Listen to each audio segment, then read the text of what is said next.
इस वीडियो में हम करेंगे कक्षा 7 का प्रश्नावली 10.1 का प्रश्न नंबर 2 का दूसरा भाग। दूसरे भाग में है नीचे दिए गए व्यंजकों में पदों और उनके गुणनखंडों को छांटिए।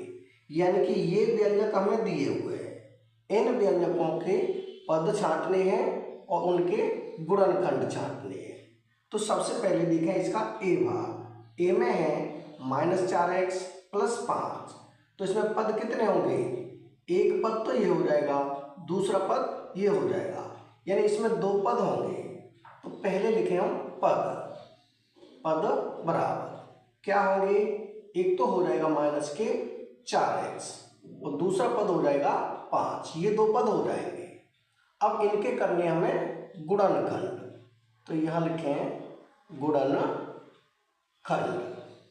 गुणनखंड पहले करें -4x के गुणनखंड। तो यहाँ लिखें -4x बराबर इसके गुणनखंड क्या होंगे? ये हो जाएंगे -4 गुणा में x। ये हो जाएंगे -4x के गुणनखंड। अब करें 5 के गुणनखंड। तो यहाँ लिखें 5 बराबर 5 के गुणनखंड क्या होंगे?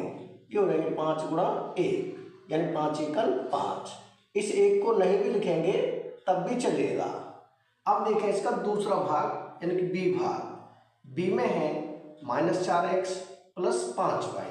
तो इसमें कितने पद हैं? 1 2 दो पद है।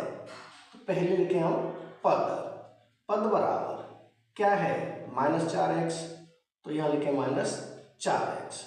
दूसरा पद है 5y। तो यहाँ कर दें 5y। अब हमें करने हैं गुणनखंड। तो यहाँ लिखें गुणनखंड। गुणनखंड किसके करें? पहले -4x के। तो यहाँ -4x बराबर क्या होगा? जो ऊपर थे वही होंगे, यानी कि -4 गुणा में हो जाएगा x। अब गुणनखंड करेंगे हम 5y के। तो यहाँ लिखे 5y बराबर इसके गुणनखंड होंगे 5 गुणा y। ये हो जाएंगे 5y का गुणनखंड 5 गुणा y। अब देखें इसका सी भाग। सी में है 5y + 3y²। तो इसमें कितने पद हैं? 1 2 दो पद हैं इसमें भी। तो यहाँ लिखें पद। पद बराबर कितना है? पहला है 5y और दूसरा पद है 3y²। यहाँ लिखें 3y²। ये दो पद हैं। अब इनकी करने हमें गुणनखंड। तो यहाँ फिर लिखें गुणनखंड। 5y के गुणनखंड क्या होंगे? ये हो जाएगा 5y बराबर ये हो जाएगा 5 गुणा y। ये हो जाएगा 5y के गुणनखंड। अब करना है 3y² का गुणनखंड। तो यहाँ लिखें 3y²। ये हो जाएगा 3 गुणा में y² है, तो ये हो जाएगा y गुणा y। ये हो जाएंगे 3y² के गुणनखंड। अब देखें इसका डी भाग। डी में है xy + 2x² y²। तो यहाँ लिखें पद। पद बराबर दो पद इसमें भी हैं। एक तो हो जाएगा xy और दूसरा पद होगा 2x² y²। यहाँ लिखें 2x² y²। ये हो जाएंगे दो पद। अब क्या करना है? गुणनखंड। तो यहाँ लिखेंगे गुणनखंड। पहले करें xy के। तो ये हो जाएगा xy बराबर x गुणा y। क्या होंगे इसके गुणनखंड? ये हो जाएंगे x गुणा y। अब हमें गुणनखंड करने हैं 2x² y² के। तो यहाँ लिखें 2x² y²। ये हो जाएंगे 2 गुणा में x² है, तो ये हो जाएगा x गुणा x। और यहाँ y² है, तो ये हो जाएगा y गुणा y। ये हो जाएंगे 2x² y² के गुणनखंड। अब देखें इसका ई भाग। ई में है pq + q। तो इसमें भी दो पद हैं। तो पहले तो हम लिखेंगे पद। पद कौन कौन से हैं? ये है pq और दूसरा पद है q। अब हम क्या करेंगे? गुणनखंड। गुणनखंड। गुणनखंड क्या होंगे? pq के देखें पहले। तो pq के गुणनखंड होंगे p गुणा q। ये हो जाएंगे pq के गुणनखंड। अब करना है q का गुणनखंड। तो ये हो जाएगा क्यू। क्यू के गुणनखंड क्या होंगे? क्यू ही रहेगा। अब देखें इसका एफ भाग। एफ में है 1.2 AB minus 2.4 B plus 3.6 A। तो इसमें कितने पद हैं? 1 2 3, इसमें 3 पद हैं। तो पहले हम लिखेंगे पद। पद बराबर पहला पद है 1.2 AB, तो यहाँ लिखें 1.2 AB, ये हो गया पहला पद।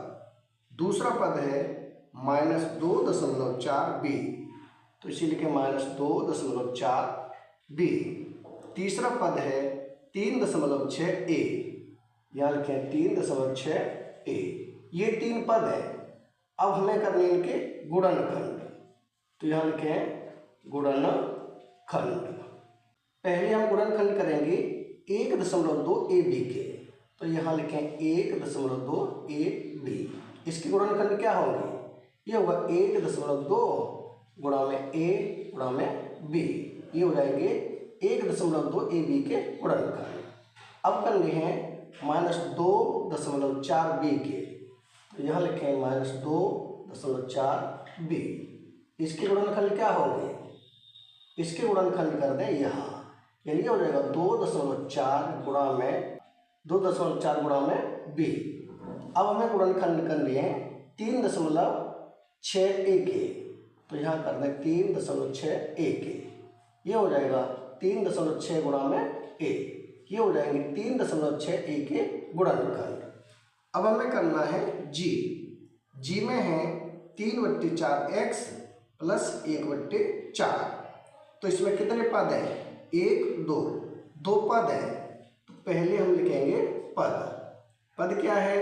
ये है 3/4x, दूसरा पद है 1/4, ये पद दिए हैं। अब हमें करने गुणनखंड, तो गुणनखंड पहले करें 3/4x के, तो ये हो जाएगा 3/4x बराबर क्या होगा? ये होगा 3/4 गुणा में x। अब हम गुणनखंड करेंगे 1/4 के, तो यहाँ लिखें 1/4 बराबर क्या होगा? ये होगा 1/4 गुणा में 1, ये हो जाएंगे 1/4 के गुणनखंड। इस 1 को नहीं लिखेंगे तब भी सही होगा। अब देखें इसका लास्ट भाग यानी कि h में है 0.1 p² प्लस 0.2 q²। तो इसमें 2 पद हैं, तो पहले तो लिखेंगे पद। पद क्या है? 0.1 p², दूसरा पद है 0.2 q², ये तो हो गए पद। अब हम करेंगे इनके गुणनखंड। तो पहले करें 0.1 p² के, तो यहाँ हो जाएगा 0.1 p²। इसके गुणनखंड क्या होंगे? 0.1 गुणा में p, क्योंकि p² है तो p 2 बार कर देंगे। और है 0.2 q², तो यहाँ लिखें 0.2 q²। इसके गुणनखंड क्या होंगे?